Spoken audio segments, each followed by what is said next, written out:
When I found Marietta, I didn't just find a place to go to college. I found so much more than that. I found friends. I found sports. I found my passion. I found family.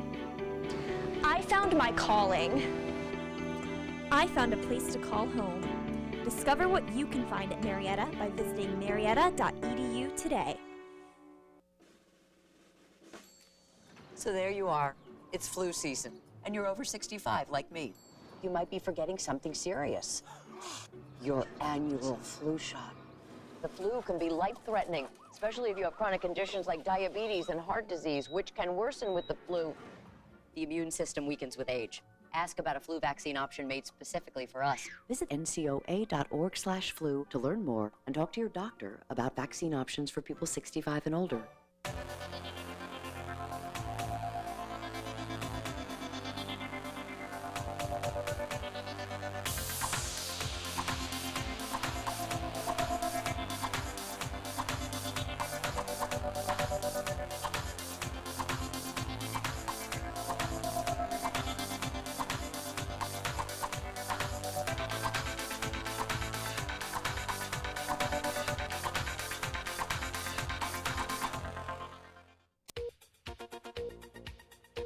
Special edition of WCMO. We have all the coverage of tonight's election, from our local races to Ohio's statewide issues. And we do have some preliminary numbers with us here tonight. Right now, both Ohio Issue 1 and Issue 2 are passing. Stay with us as we get more numbers.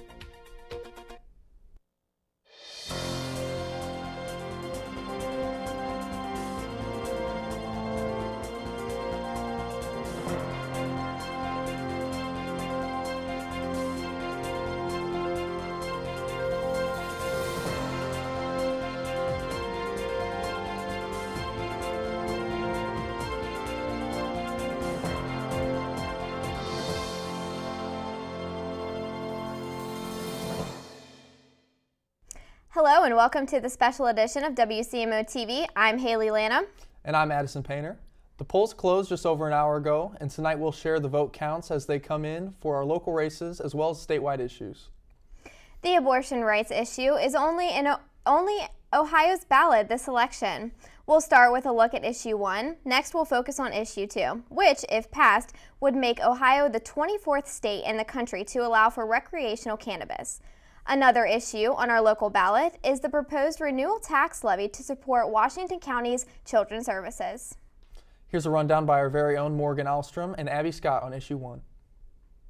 Issue 1 proposes an amendment to the Constitution of the State of Ohio regarding abortion and health rights. This amendment was proposed by initiative petition, meaning it was brought to the Attorney General for review after gathering 1,000 or more signatures from registered Ohio voters. This amendment requires a majority yes vote in the November election to pass.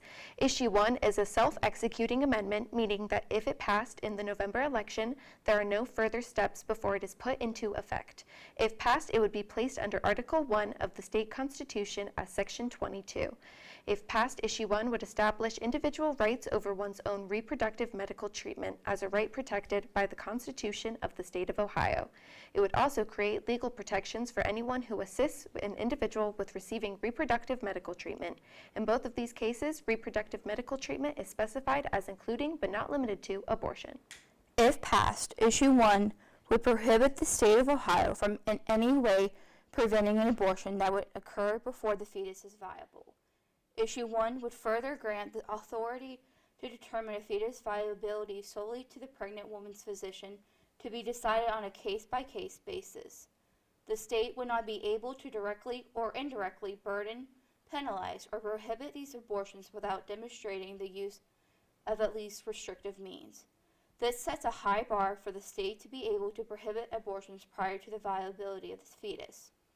Issue 1 specifies that the state will only have the grounds to prohibit an abortion after the fetus has been determined viable if the pregnant woman's physician does not consider the abortion necessary for the protection of her life or health.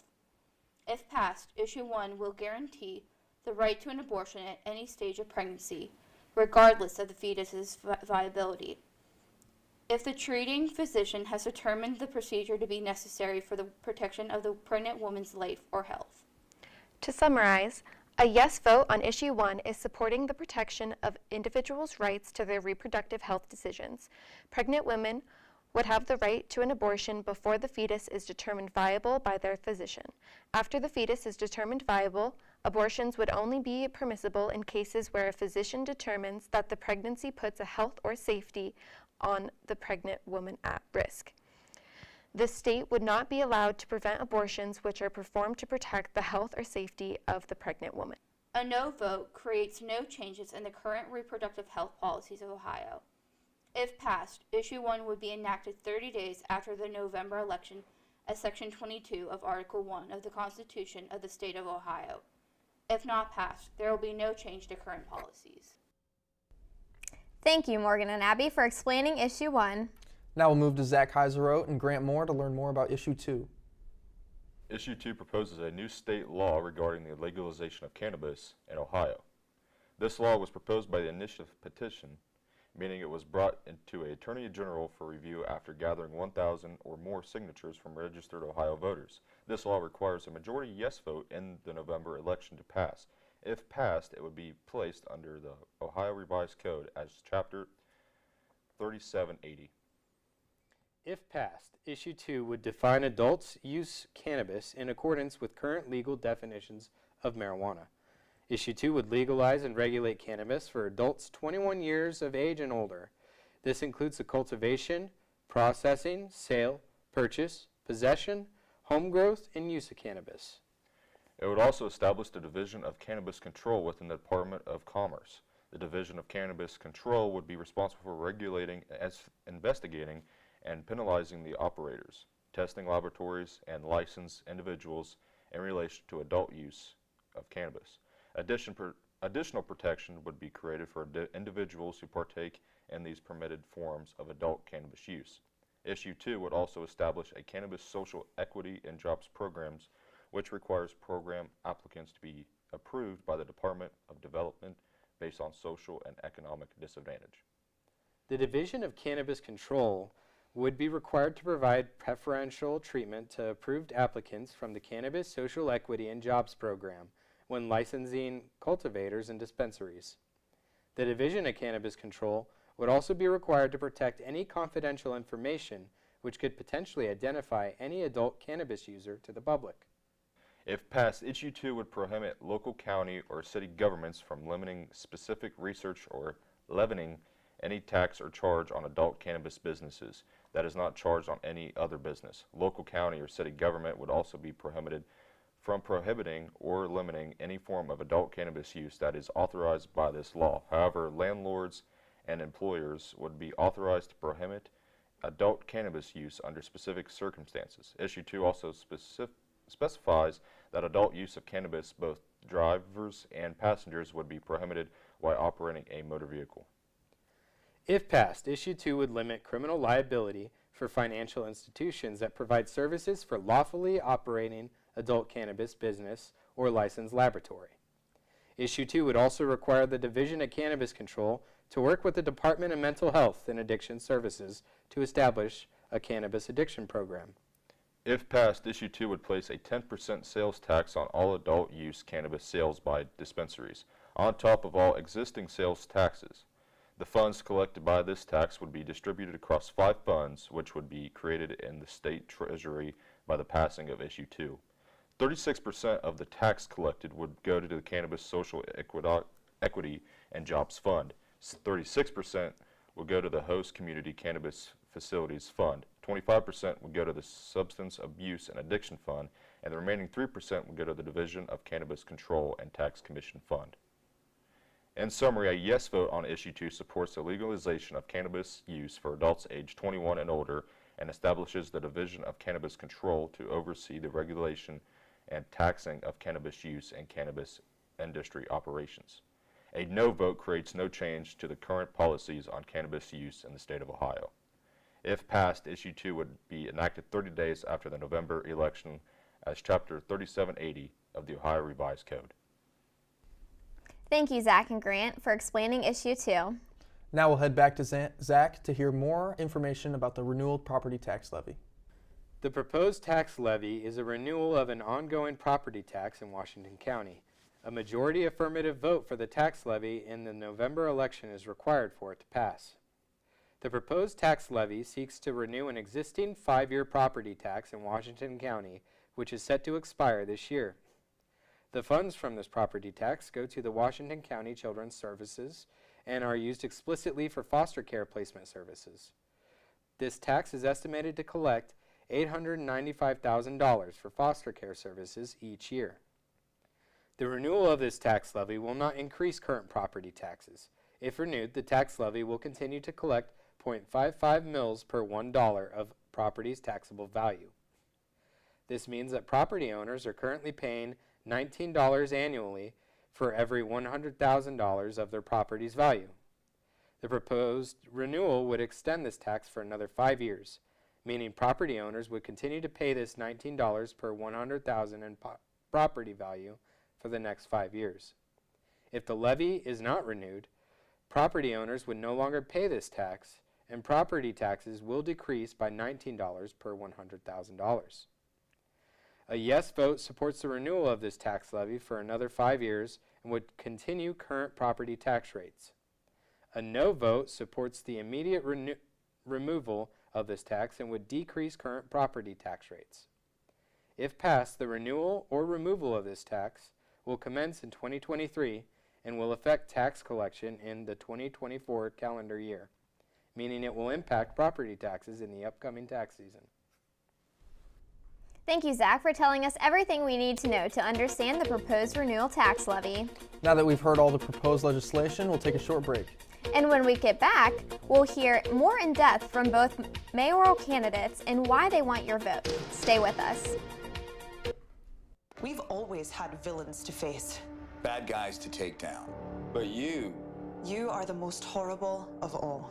We're not here because we have to be. We are here because we've had enough of you. Every single one of us is mortal. But inside of us, we are all heroes. So stand up with us. Stand up to fight.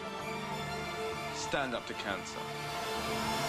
Visit standuptocancer.org to learn more. Listen up, people. Going extinct is a bad thing. At least we had an asteroid. What's your excuse? You're headed for a climate disaster. And yet every year, governments spend hundreds of billions of public funds on fossil fuel subsidies. As you rebuild your economies and bounce back from this pandemic, this is humanity's big chance. Don't choose extinction. Save your species before it's too late. It's time for you humans to stop making excuses and start making changes. Dan Hicks with Paul Azinger, welcoming you back to the Healthy Stand Classic. You couldn't ask for better conditions. 68 degrees and a UV index of 3. This direct exposure to midday sun could be increasing her risk to melanoma. It looks like she's making a change. Now let's see what she takes out. Oh, wow, looks like she's pulling out a 15. I don't know, looks like she's going with a 30. Strong choice. Incredible. Stand Up to Cancer and Optum want to help you reduce your risk for cancer. Visit takeahealthystand.org.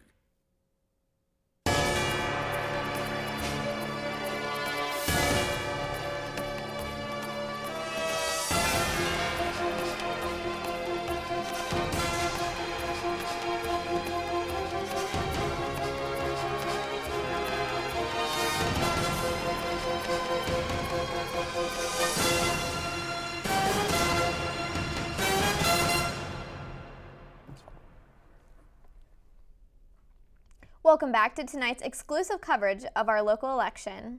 Now it's time to hear from our candidates in interviews that we conducted in WCMO TV studio over the last few weeks. The first candidates we'll hear from are our mayoral candidates, incumbent Josh Slicker and his opponent, Ann Lavis. WCMO NewsCenter 15's Johanna James sat down with Mayor Schlicker. Here's what he had to say. Hi, welcome to WCMO. We're here today with mayoral incumbent Joshua Schlicker. To just start with an icebreaker, if you could just give a brief introduction or summary on yourself, what do you think is the most important for the viewers to know about you as a candidate? Well, I've been with the city now for over 10 years with my combined council experience and as mayor. So, yeah, when I came into the mayor's office, that 6 years as president of council and prior experience on council was a very big advantage, because I knew exactly how the city worked and operated, and behind the scenes and everything. So it's been a good decade of experience with the city. That's awesome. As an incumbent, what is the primary reason you've decided to run for mayor again? Well, we're in the midst of a lot of different projects. Yeah, when I came in 4 years ago, we started tackling a lot of projects that hadn't been done in a long time, park projects, and just restructuring the city, departments, and the mayor's office, and updating everything from the 1980s, it seemed like. So we have a lot of projects that are now starting. One is the water treatment plant project, which is our largest capital project the city's ever taken on, about a $40 million project. So I want to be involved in seeing that completed, and that'll be a 2.5-year project. So it's just now starting. So I would like to continue working for the city. I've enjoyed it so far. I've had a lot of good support with the community, and even abroad over the state and everywhere. I'm the treasurer of the Ohio Mayors Association, so I'm getting around throughout the state and representing Marietta well. All right, and you already answered this a little bit, but could you explain your background a bit? How did you get into politics, and what are some of your highlights from your last term? Okay, sure. Yeah, I came from a 23-year career in the construction business, and so I ran for council, was elected to president of the city council, and I was in council for 3 terms as president, and then ran for mayor, and this is my first term as mayor. But some of the highlights, again, just things that hadn't been done in a long time, decades really. I was able to hire the first HR director the city's ever had. Oh. We consolidated departments and formed the Marietta Public Works Department for the first time. We looked at ways to save money with the city. We had an aging fleet of vehicles and equipment. We were able to take all those and reconfigure that process, and we started leasing vehicles and turning over vehicles quicker. And actually, that's been a gain in equity for the city. We eliminated some positions through attrition, reprogrammed some things. And just a lot of maintenance projects and a lot of projects that really hadn't been done before, such as the water treatment plant. This will be the big highlight of my last 4 years, but yeah, definitely a lot of changes. All right, and what is something that you've achieved or you've been working on from your last term that you're hoping to continue if you're reelected? Well, there's a lot of things that we started in 2020 that we wanted to see happen pretty quickly, but of course with COVID and some other things, we had to step back on some things. There's still a lot of road projects that we wanted to tackle. We're actually behind on where we wanted to be. We've increased our routine maintenance quite a bit over the last 4 years, but as far as our bringing up our level of performance and replacement on some of our pavement, we're behind. So I want to see that definitely grow in the next 4 years. Not just pavement, but brick street maintenance, alley replacements, parking lots. There's a lot of things that we still need to do that definitely need done. And is there anything that you're hoping not to continue in your next term? Well, when we started in 2020, I came up with a program that we would go into the neighborhoods. We called it All Out Rollout, where we go in and target maintenance issues of the city.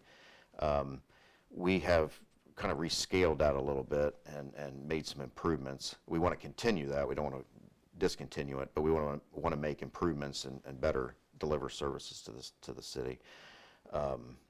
That's been a 4-year process of trying to get it right. It took all the departments working together, and they had never done that before. So it was a really new program for the city. The community liked it, but just trying to get everything to work very smooth has been a challenge, but we're still working on it. Yeah, of course. And is there anything new you're hoping to achieve if you get reelected? Well, like I said, a lot of road projects. We're working right now on redesigning and we hope with the help of the governor's Appalachian money to reconfigure the Ohio River levee and all of our river banks. We have a park project now in East Muskegon Park we're going to try to wrap up in the next year or two. Then we have a lot of improvements downtown we want to make.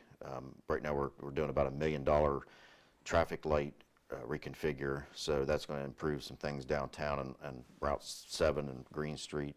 That's going to continue. A lot of the park projects we've been able to tackle, but there's still a lot more to do there. Funding is always an issue, so we're going after a lot of grant money. That kind of comes and goes. There's really no set schedule for those type of things. It's just when we can get them and what we can get. But a lot of times we have to have match money for those as well. But yeah, just a lot of maintenance projects continuing, and downtown revitalization. That's going to be a big focus in the next 4 years with the Governor's Appalachian Redevelopment Grant money. We're also we're working with Marietta College in the county on developing downtown parking.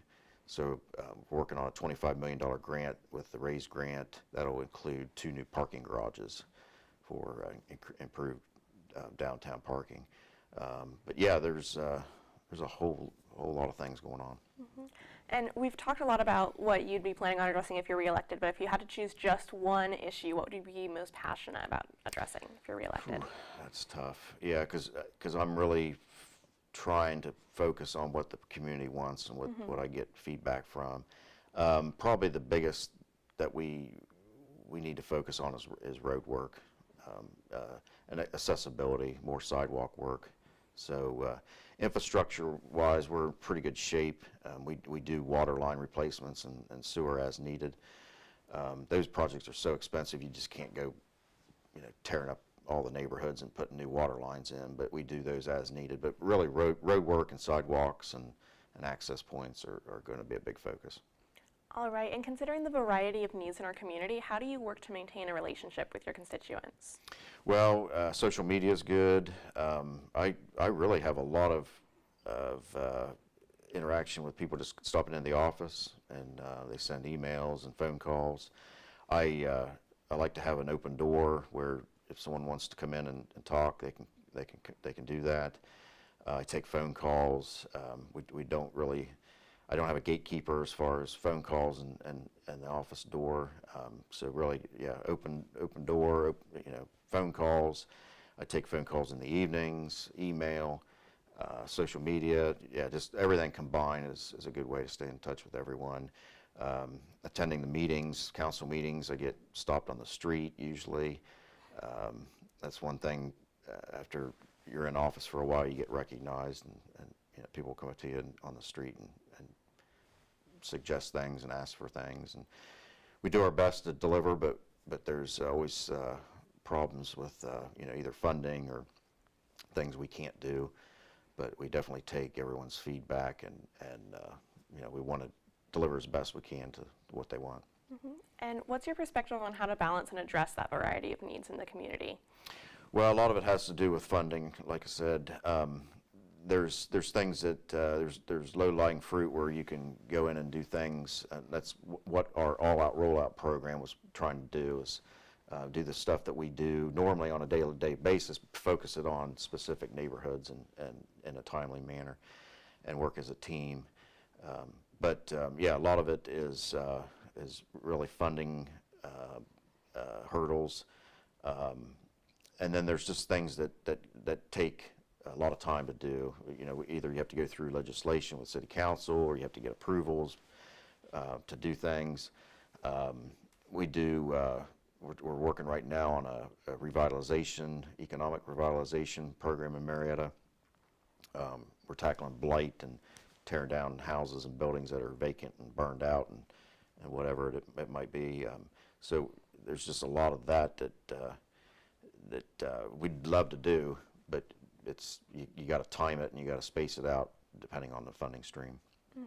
And recognizing the role of mayor to both oversee and work alongside the council and other elected officials, do you have any thoughts on the collaborative process of your role as mayor? Well, with my experience on council, I always had good relationships with the administrations when I was working with council. you have to maintain that. If you have a council and an administration that doesn't work well, or you know, don't agree on anything, and they're always fighting, there's a stalemate with legislation and activity in the city. There's some things that by law have to be passed, so those kind of continue, but there's a lot of programs that I brought to council that they've been supportive of and we've been able to implement. If I had a council that was against me or what we wanted to do for whatever reason, it would be a very hard term to get through. And I've been fortunate. We've had a great council to work with, and I've really worked with councils over the years that have been really great and supportive. And you have to maintain that. And I work well with both parties. Party lines is not a problem. Work with the community at large, treat everyone fair, consistent. That's always a big part of what I try to do. There's some neighborhoods that need more work than others, so we try to balance those things out.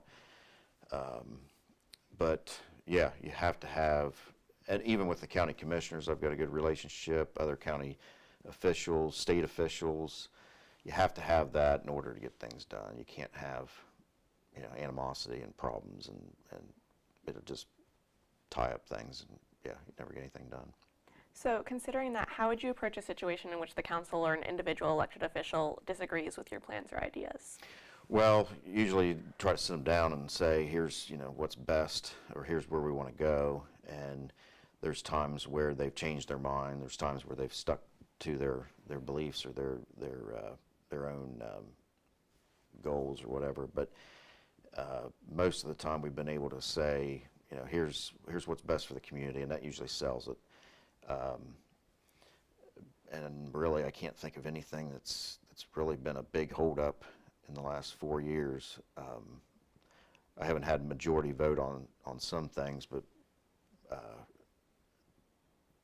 most everything we've done has been pretty positive. I have vetoed a few things that council has passed, having to do with employee issues. But other than that, yeah, it's been pretty successful.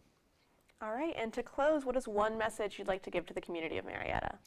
Well, I've enjoyed the last 4 years working for you as your mayor. I'd like to continue the next 4 years. We have a lot of projects that I still want to see get finished up, and it's just been a great time. There's been some struggles, of course, but overall it's been a real positive experience. Just really enjoyed working with everybody, from not only our city departments, but everyone at large and throughout the city, and our constituents and everyone. Visitors to Marietta, we've seen quite a few, and always enjoy welcoming them. But yeah, I'd like to continue the momentum that we've started, and want to continue the projects that we've started also. All right, well, thank you so much for joining us. We've enjoyed having you on Thank WCMO. You. Thank you, my pleasure. Of course. Thanks to Mayor Slicker for taking the time to come in and talk with us. Now let's check back in with Johanna for her discussion with our other mayoral candidate, Ann Labes. I'm Johanna James. I'm here with Ann Labes, a candidate in the mayoral race for this November's upcoming election. Hi, Ann. Thanks for joining us today. Hi, thanks for having me. All right, just to start, if you could give a brief introduction or summary of yourself, what do you think is most important for the constituents to know about you as a candidate? So, I'm Ann Labes. I was born Ann O'Brien right here in Marietta, Ohio. I graduated from Marietta High School in 2009, and then I attended the University of Pittsburgh for undergrad and law school, worked for a couple years as a lawyer before coming back home. And I'm an attorney and a small business owner. This is my first foray into politics. All right, beautiful.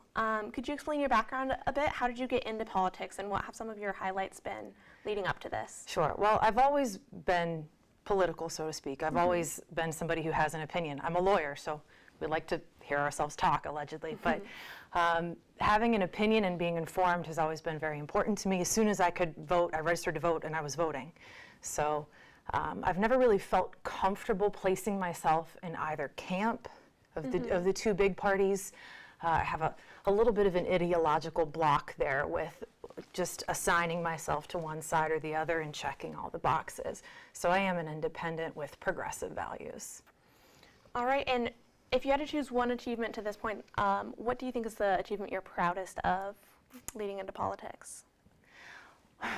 Well, leading into politics, so separating, kind of the professional side of my life, I did win a jury verdict in 2021 in federal district court. It was my first jury trial in federal court, and it was nice to have the jury there and to get a verdict. And it was a Fourth Amendment case, so I was representing a citizen who had their Fourth Amendment violated by the government. So some people, see my history as somebody who stands up for civil rights and who pursues those kind of cases, and they question, why does she want to be involved in the government? My answer to that is, I am exactly the type of person who should want to be involved in the government. I'm here to represent the citizen and the taxpayer, not the politician. All right, you've kind of already gotten into it, but what is the primary reason you've decided to run for mayor? So the primary reason is because eventually you have to stop complaining about something that other people are doing, and you have to step up and do it yourself. So I got to that point within the past couple years, and there were some issues that the city faced, some particular scandals, and I was not pleased, to put it lightly, about how the current administration handled those, and I felt that somebody else needed to step up and do it, and eventually it just had to be me. All right, and could you discuss what you hope to achieve while you're in office? Sure. So one of the main things that I want to focus on is government transparency.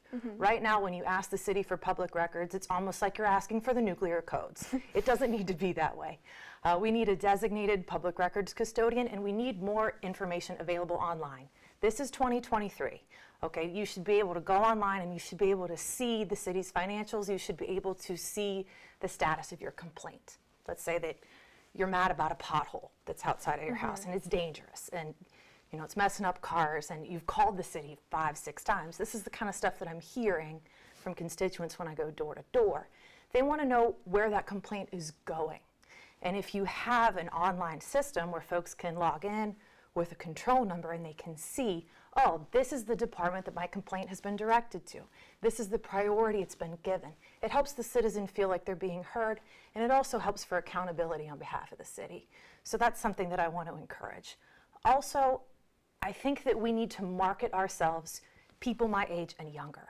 Our population is falling, and it's becoming, I mean, I don't want to fearmonger, but it's becoming an emergency. If we don't do something about our population numbers, we're not going to recognize this place in 10 years. But in order to do that, we have to encourage young families to want to set up camp here, to open businesses, to stay here if they're from here. So the way that we do that is by presenting ourselves in the best possible way, being a good ambassador. When I talked to Athens Mayor Steve Patterson, he says the mayor's job is about being an ambassador. How do you present yourselves?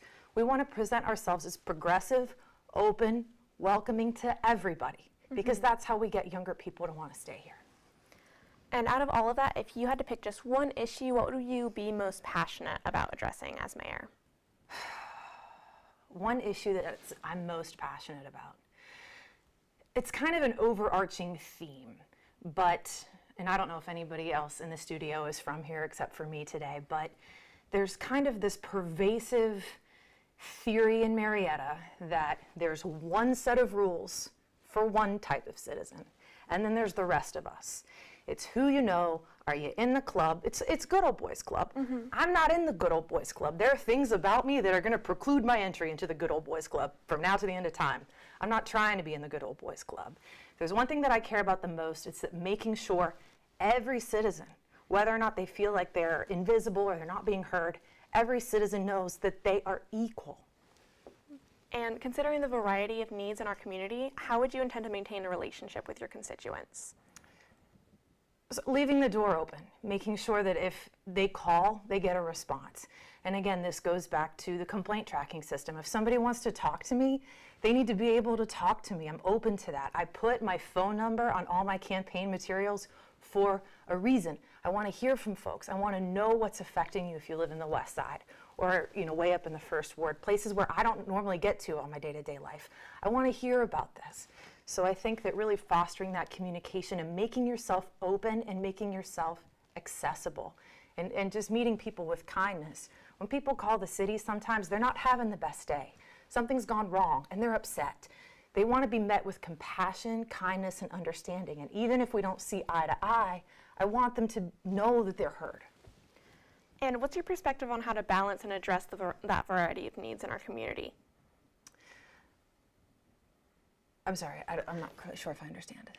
So considering that there's such a variety of needs in the community, how do you intend to balance all of those needs, all of the different needs?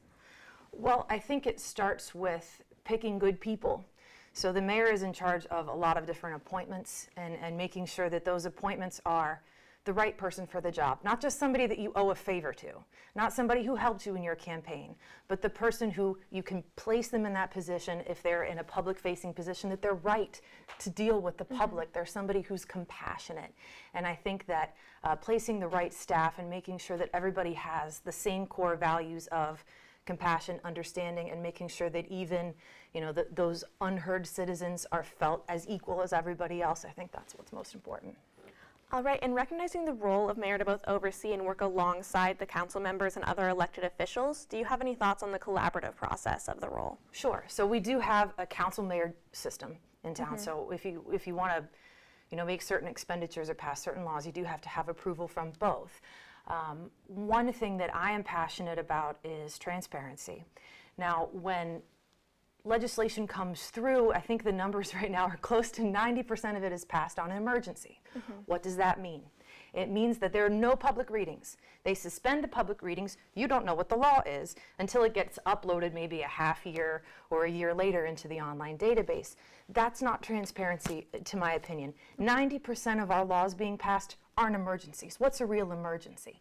So I've had a lot of discussions with current council members and folks who are running for council this time around about the need for more public transparency. The public needs to be involved. The speaking time at council meetings needs to be longer. And again, this isn't something that I deal with as the mayor. This is more of council's issue.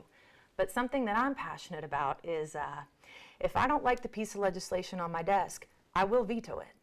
I'm not afraid to use the veto power, and I believe that my opponent has been a bit reluctant to veto and has been more, let's just get stuff through. No, if I don't feel like it's serving the public, if I think that there needs to be public readings, I'm not going to sign it, and I'm not afraid to do that. All right, and how would you approach a situation in which the council or an individual elected official disagrees with your plans or ideas? How would you work through that? That's okay. And it's actually encouraged. That's how you get to a better solution. If you have two people with differing backgrounds and differing viewpoints, and this goes back to diversity and inclusion, right? We don't have a diversity and inclusion statement in the city of Marietta. We should, but folks who come from different backgrounds, the more diverse you can get, the better the end result will be. That's something that's been proven in the corporate world and everywhere else.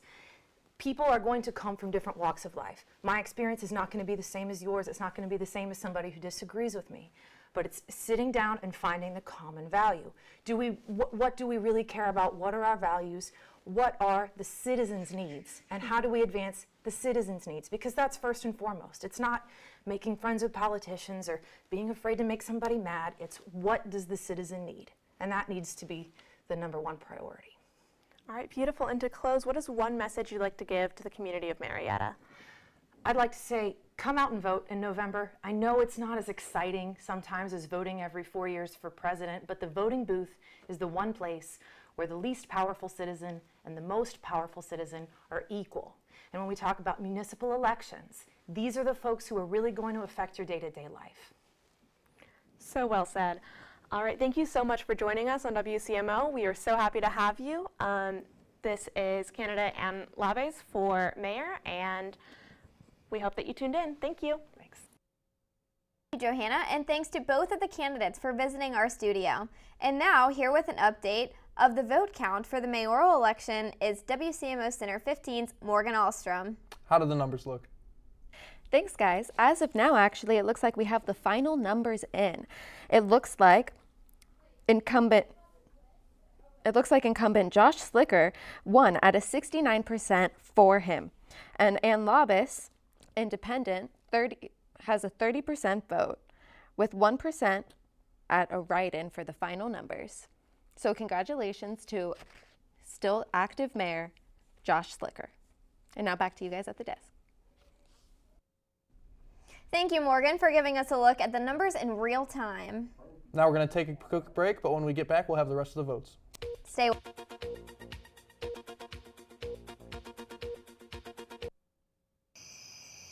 Once upon a time,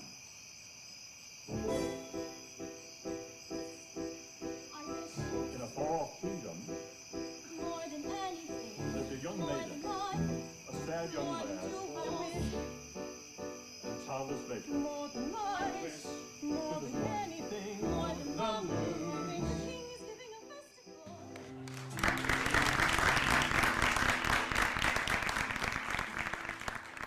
Ernie Johnson and Charles Barkley welcoming you back to Susan's Cubicle here in Accounts Payable.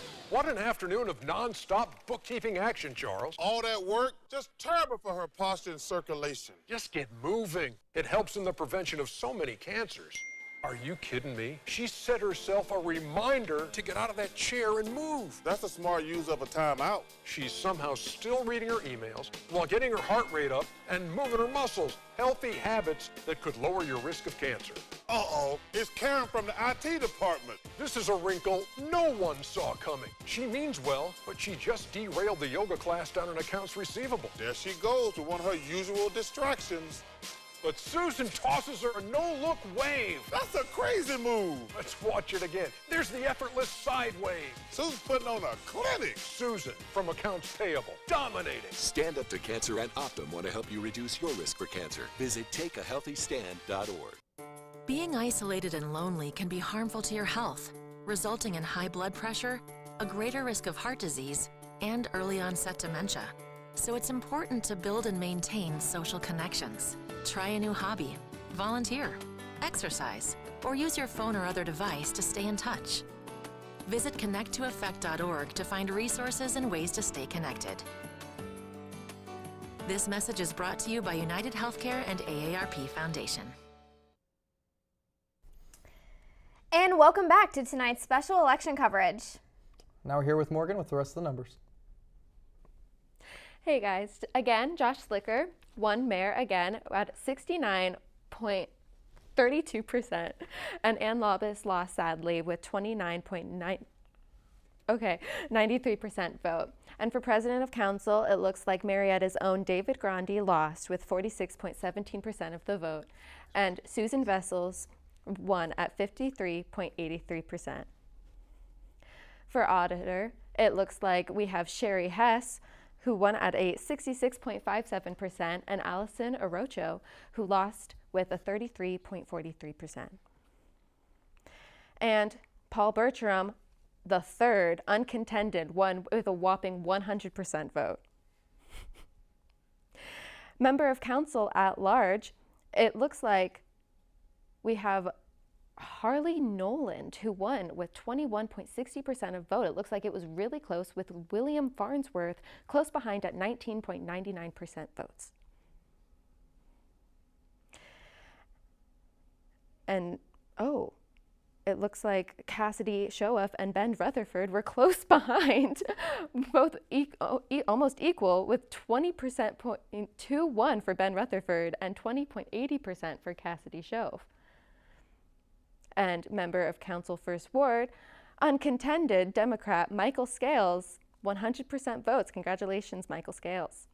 And Brett Alphin from member of council Second Ward. And for Third Ward, Bill Gossett, uncontended, 100%. And for Fourth Ward, looks like we have Jeff Schneckel with 100% votes.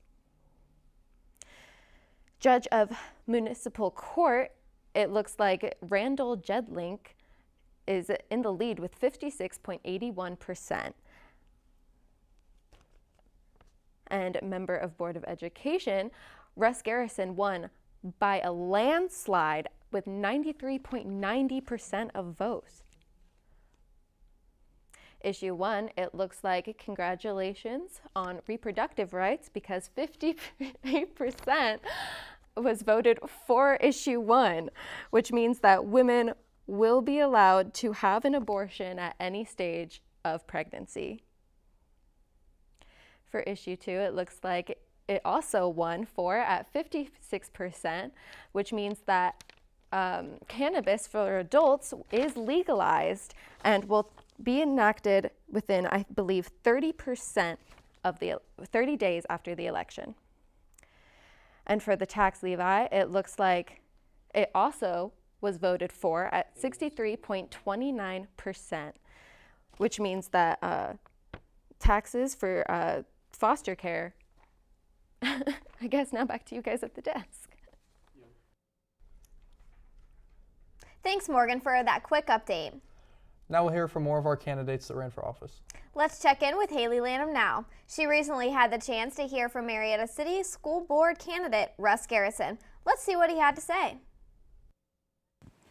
All right, welcome back to WCMO. Joining me here is Russ Garrison, running for Marietta City Schools Board of Education. So, Russ, starting with an introduction, could you just give me a brief summary of what is most important for your viewers to know about you as a candidate? Well, I think part of what I'm bringing is some experience on the board. I've been on this will be my 3rd term, so I've been on the board for 8 years now.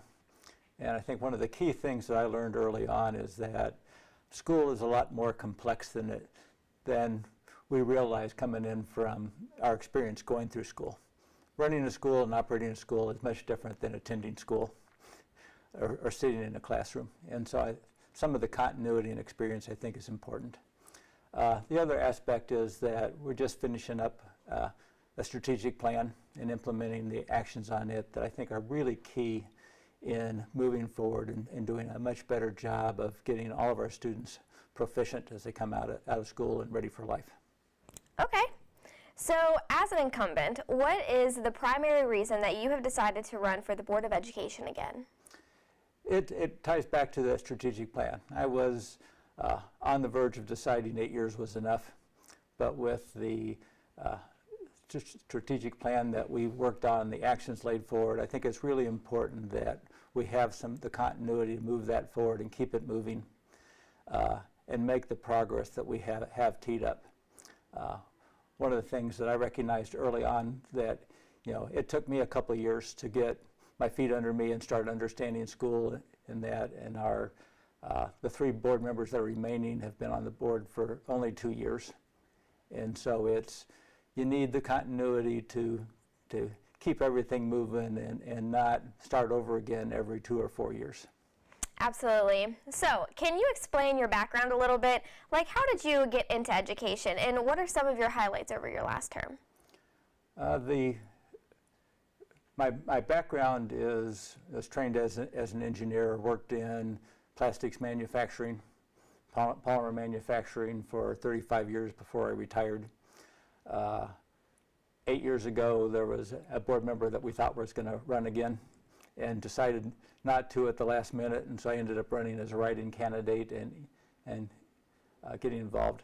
Education has always been important to me in terms of what I think is the potential for success in life and to move forward, and really what creates opportunities. And so it was really just the chance asking of, hey, we're going to have an opening, we're willing to step in and do that, and then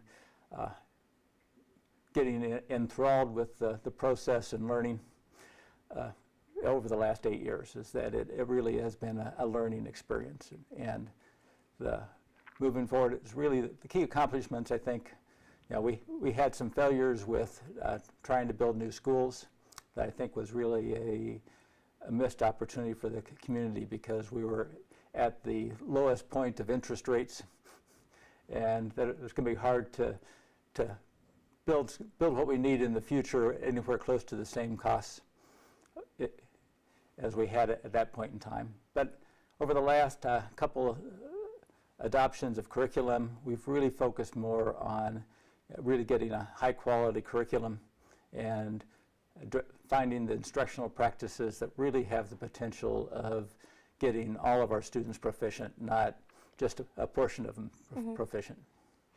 So, what achievement are you proudest of from your last term? I think it's the curriculum aspect of the especially this last adoption on literacy, of the work that went in with the teachers and the community to understand the science of reading and what was going to be necessary for all the students to be successful, and then identifying and finding the curriculums and the trainings to go along with it to get that in place and get that started this year. And actually got some of it started even before we adopted the curriculum. Okay. So what is something that you've achieved or you've been working on over your last term on the Board of Education that you are hoping to continue if you're reelected? I think the key aspect is that the focus on learning with the adults. You know, most of the students are coming in and they're sponges looking for, looking for the reinforcement and passion and energy that we can give them. And I think our success is really going to be focused on how do we get all of the adults to approach learning what we have to do differently, what we have to learn differently, how we have to approach school and the students differently. The vision that came out of the strategic planning of every student every day, I think, is part of what I've been focused on the last couple of years, and had a role in getting that focus on the students as part of the strategic plan. But I think that is the key thing going forward, as well as what we've worked on the last couple of years. We have to make sure that every student, when they show up every day, is getting the attention and passion and skills built into them so that they can thrive and learn. Okay, so is there anything that you don't wish to continue? I think the key aspect from the board over the last couple of years is working at how do we stay consistent and are cohesive in our leadership. And we've started that with the strategic plan, and it's moving in that direction. I think that just has to continue to be the focus, that as a board we set a clear, consistent direction and drive the accountability through the district, that everybody is focused on every student every day. Mm-hmm. So could you discuss if there's anything new that you would hope to achieve while you are in office? I think it's starting to sound like a little bit of a broken record with where we're going. I think the new part is really getting every classroom focused at all of the students. As we, in our past curriculums and approaches, we are getting somewhere around 40–50% proficient, and there is an acceptance of that because of some of the poverty rates in the district. That's kind of how it is, and I think that what I'm looking to change and see that we stop is that we stop that look of that's how it is, because of the poverty in the area, and recognize that the curriculum approaches that we are choosing and the instructional practices that we're choosing have the potential of being successful for all of the students, and that we really have to go into the classroom every day and in all of our extracurricular activities and everything with the view of everybody can thrive, and our job is to make sure that every student thrives every day. Mm-hmm. So how do you intend to reach these goals? We're putting in a system of measurement and accountability around the action plans in the action items in the strategic plan.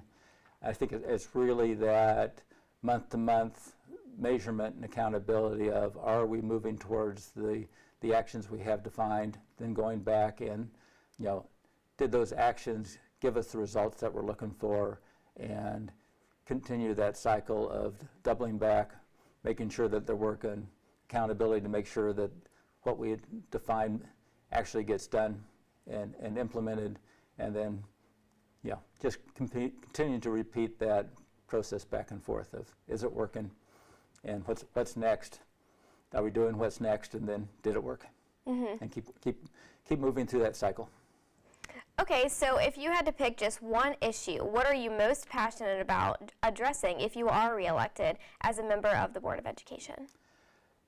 For me, our strategic plan has lots of different areas, but the one that I am most passionate about is the academic success. Where we have a school not for the buildings, not for the extracurriculars and everything else. It is based on that education. And for me, the goal of making sure that at least 95% of the kids are proficient and successful across all of our testing. And while the state testing is a poor substitute for measuring proficiency adequately, because really it is proficiency to go out and be successful in life, it is about the only one that we have that we use consistently and the public sees. And for me, it is that focus on the academics, focusing on being consistent classroom to classroom in terms of what we're delivering, so that it doesn't matter which teacher you have, you're going to get the same opportunities for success.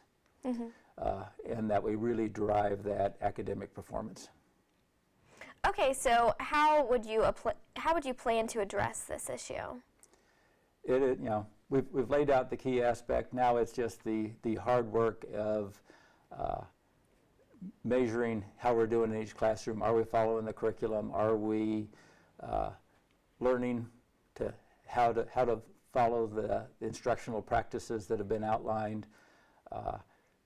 Asking where we haven't, what help's needed to move farther up the learning curve with the adults of how do we teach better, how do we connect better, how do we support better, and the same way we're asking the teachers to do those things with the students. I think from a board standpoint, it is asking those questions of, okay, the assessment for the teacher of how you're doing with instructional practices shows that there's a weakness. What do we need to do to address that?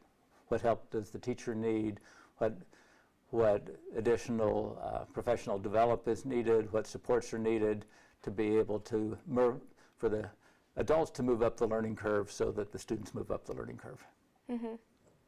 So considering the variety of needs in our community, how do you work to maintain a relationship with your constituents? Is there anything that you might change about this approach if you're reelected? No, I think the key approach is making sure that we're understanding school and that we listen when there are concerns. But it's the complexity of the requirements from the state government and from the federal government about what we're doing, and then the policies that we have to have in place make it a very complex process.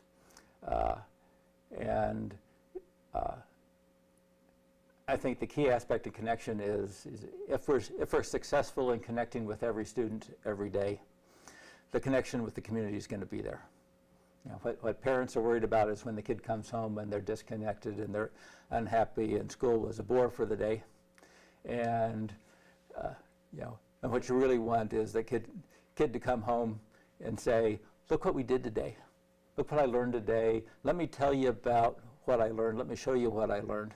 And if we are successful in driving that, our connection to the community, I think it's going to be wonderful. So what is your perspective on how to balance and address the variety of needs in the community? How do you approach the challenges of representing all the voices of Marietta? Well, I think from the Board of Education, the challenge is, from an education standpoint, is pretty simple. You want the students to be successful. You want them to be excited about what they're learning and growing, and we can do that. From a community standpoint, it's really, nobody likes taxes. And so the struggle within Ohio of how we've chosen to fund schools relies heavily on local property taxes, and if you're going to make a change, of convincing the community to give you more funding, whether that's for new buildings or significant improvements for buildings, or whether that's just with the funding of the schools. we've had a significant advantage in the last couple of years following the very severe impact of COVID. The federal funding that has come through has put the district in a much better financial situation. And so that has alleviated some of our operating issues of having to go into the community.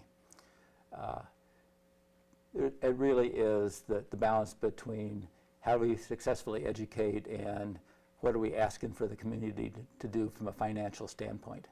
And for me, I think that the promise there is if we are successful in focusing on every student every day and the instructional practices that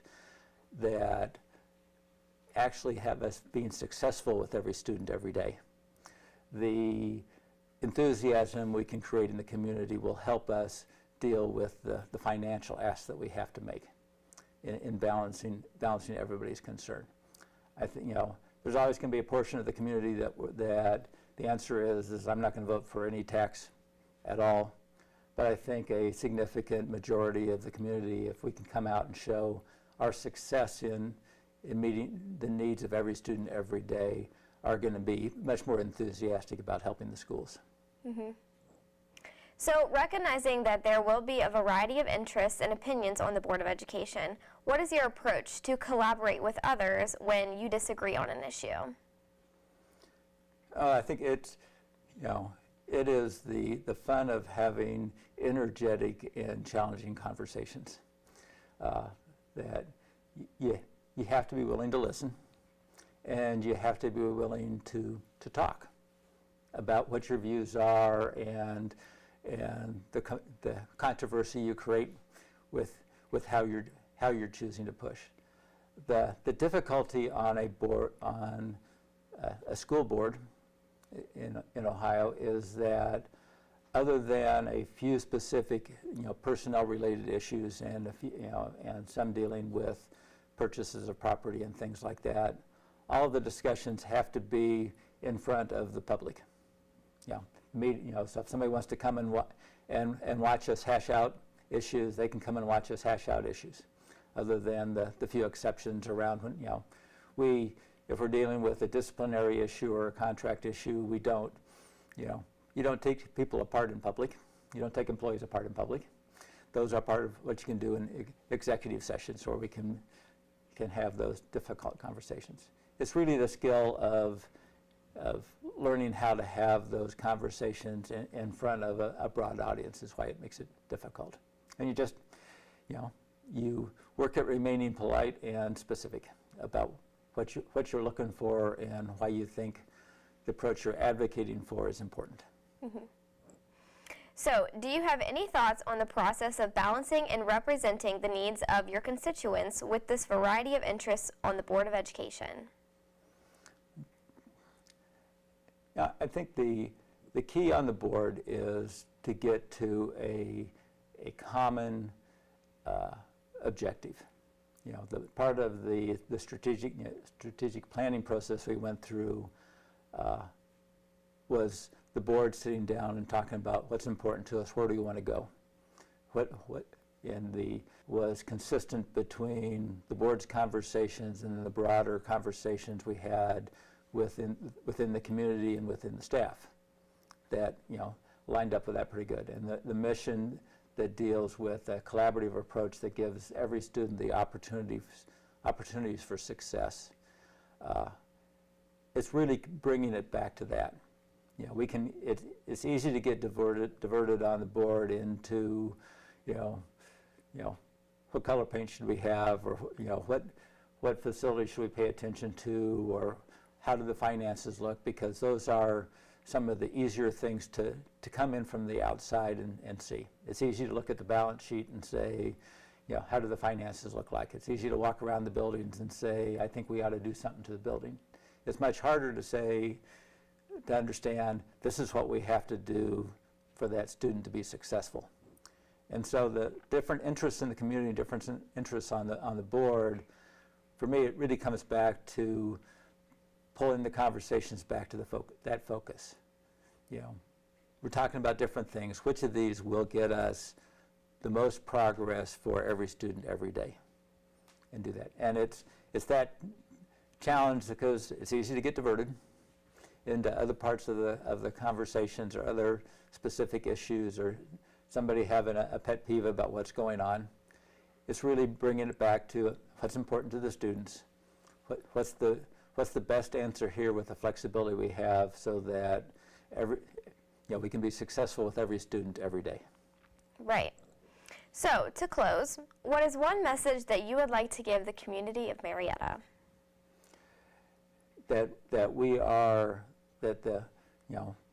Going into the year, we'll have a little bit of work with bringing in one new board member. 4 of us will be consistent coming out of the efforts with the strategic plan that really lets us focus on that. The effort's going to be, building the collaborative approach within the classroom so that every day, every student gets the energy and attention they need to be successful. All right, well, thank you, Russ, and thank you for joining us. Thank you, Russ, for coming and speaking with us. Now joining us is Grant Moore, who had a chance to get some interviews out after the election numbers came in. Grant, what do you have for us? I did. I was able to get an interview with 4 different people, first being Josh Schlicker, mayor incumbent. I'm Grant Moore, alongside here with Josh Schlicker. There we go. What's the thoughts at this point in the night, sir? Very excited, yes. To everyone that came out to vote, everyone that contributed to the campaign, everyone that kept the momentum going, and just really excited. What's the feelings for you right now at this point in the night? Very excited. Like I said, just relieved that it's over. You end up campaigning for almost a whole entire year, and so it's just this is the end of the line, and again, just very excited. With all that hard work, there's even more work that has to go into it. What's your thoughts going forward from this point? Well, I'll have 2 more months of this term, and then another 4 years, and we've got a lot of projects in Marietta that we're still working on, things that were started in the last term, and it'll take a long time to get through, but some big projects and some really much needed projects for Marietta. So we're looking at kind of the halfway point here of moving things forward for Marietta. All right, congratulations. Anything Thank else you. you'd like to say to your voters out there? Just thank you all. It means a lot to have the community come out and vote, and the support that I received. Very, I don't even know just very excited that that's what happened, and appreciate everyone and their support. Well, thank you very much, sir. Thank you. I also had the opportunity to interview Harley Nolan. I'm Graham Moore, back here with Harley Nolan. Thoughts going into the night, thoughts currently going on right now? I'm really pleased that there's a large turnout. That means people are interested in the future of our city. Since I'm city council, that's my main interest tonight. But it's really great to see that so many people got out and voted early and continue to vote throughout the day. Any thoughts as the night continues to go on with the voting continuing to come in at this point? Well, it looked favorable for me and for a lot of my council people. So you won't see too much change, I don't think, in Marietta city government. Anything like to say to your voters or anybody that came out and voted for you? Yes, I'd like to thank my supporters. Right now I'm leading in the at-large vote tallies, but it's still early. Yeah. But I really appreciate everybody's support, and this will be my 5th term, so people know who I am. Yeah. Thank you for your time. Thank you. Next, I had an opportunity to interview Brett Alphen. I'm Graham Moore here with Brett Alphen. Any thoughts that's currently going on with the voting still coming in? Yeah, it's exciting to see so many people that voted early. I know the early vote count was really, really high for folks out there, so I was really pleased to see that. And it's been an exciting day throughout the day. I mean, you can kind of feel the energy around. I think people were interested and excited, and there's a lot of cars out here at both headquarters tonight, so it's just pretty cool to see folks out there and engaged. It's been fun. With a nice day like today, I mean, you expect people to get out there and vote, right? It certainly helps. I mean, obviously a lot of statewide issues that we're bringing a lot of people to the ballot box for our city, but it's exciting either way, and I'm feeling good about all our compadres on council and the city government, and excited for the way that it looks like it's going, and I'm excited to get back to business and the work that we've been doing. Anything you'd like to say to your voters or anybody that came out and voted for you? Yeah, so thanks to the folks in the 2nd Ward. I'm happy to be coming back for my 2nd term. I've really enjoyed it, and I'm looking forward to serving another 2 years. Thank you very much. You're welcome. And lastly, I had the opportunity to interview Karen Pulowski, who works for the Board of Elections. Hi, I'm Grant Moore with NewsCenter 15, alongside here with Karen Pulowski, and I'm the Deputy Director of the Washington County Board of Elections. Okay, so how has things gone today with the voting and the polls taking place? Well, you know, it's been a busy day for us here at the Washington County Board of Elections. We did kind of have a slow start. We had a few little hiccups in the morning. And our machines weren't reading our codes correctly. So what happened is that we had enough paper ballots, so voters were allowed to be able to use the paper ballots, which are part of the checks and balances that we have in an election, to make sure that no voter is turned away without voting. And how many people do you think came out today to vote? Well, right now we had 5,472 in-office voters come in here to vote. 1,560 absentees were sent out, and we've already received 1,472 absentees. Now we have 41,000, almost 42,000 registered voters here in Washington County. So it's looking right now that we're comparing with the special election that we had in August, which brought out about 34% of the voters here in Washington County. So we're going to probably meet and do better on those numbers for this election. That's great to hear. Anything you'd like to say to the general public and thanking them maybe for their attendance today? Well, I tell you, you know, I am so proud of our poll workers and our voting location managers. These people are the ones that have to make sure that your ballot is cast correctly and make sure that everything is safe and secure. And we have a program through the Secretary of State's office called Youth at the Booth. This is where juniors and seniors of high school can work the booth as poll workers. We had about 25 of those students across Washington County that work. So I want to thank the schools, the parents, the educators. They have been wonderful to work with. So those schools that were represented today were Belpre, Fort Fry, Marietta, Washington Career Center, Marietta City Schools, as well as the Washington State Community College students. So very, very pleased. Glad to be back at the schools again. You know, in August we had to temporarily move some voting locations.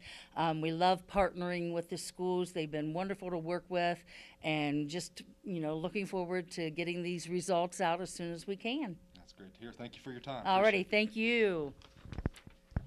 Thank you, Grant, for going out and conducting these interviews. Now we're going to go ahead and check in with Morgan one last time to get our final vote count. Thanks, guys. We'll start off with Mayor. Incumbent Josh Schlicker won at roughly 69%. For President of Council, Susan Vessels won at 54%. For Auditor, Sherry Hess won at 67%. For Director of Law, Paul Bertram III won at 100%. For Member of Council at Large, Harley Noland won at roughly 22%.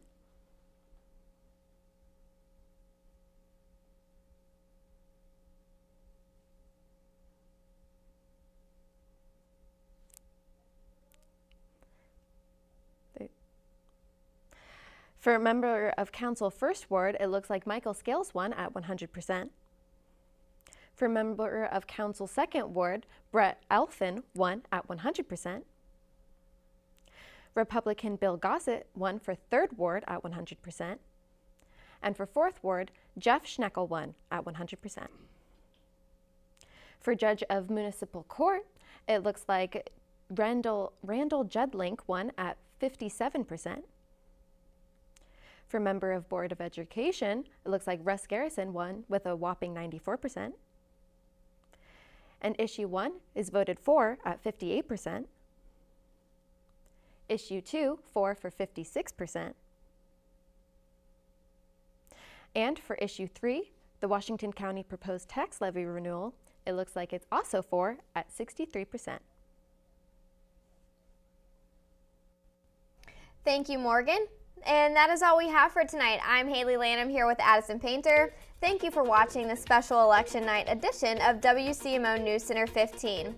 Be sure to join us on Thursday for our next regular scheduled broadcast. Have a good rest of your night.